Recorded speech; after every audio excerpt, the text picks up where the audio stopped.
அவர் தனித்து நின்றார் என்றால் 10க்குள்ள கூட எம்எல்ஏக்கள் அவரே வெல்வாரா? அதற்கே எந்த கேரண்டி கிடையாது. வெல்லாம் கேரண்டி கிடையாது.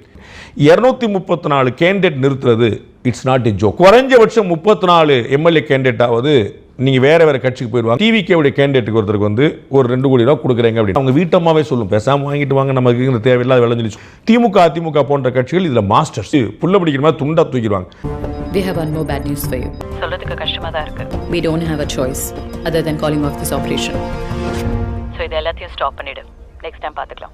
இந்த ஆபரேஷனுக்காக 3 months ஒர்க் பண்ணி எல்லாம் செட் பண்ணி வச்சிருக்கேன். இப்போ சடனா இதுக்காக இதையெல்லாம் என்னால் கால் ஆஃப் பண்ண முடியாது. I want to try my best. நீங்க எதையும் ஸ்டாப் பண்ணாம stick on to the operation. The plan is on. உங்களை நம்பி தான் இறங்கி இருக்கிறேன். கட்சியில் என்னைய கவுத்து விட்டுற மாட்டீங்களே? இன்னும் டவுட்லாம் இல்லை. சும்மா நம்ம ஒன்று செய்யணும்னு நினைக்கிறோம், பார்த்தா நம்மளுக்கே ஒன்று செஞ்சிடறாங்க.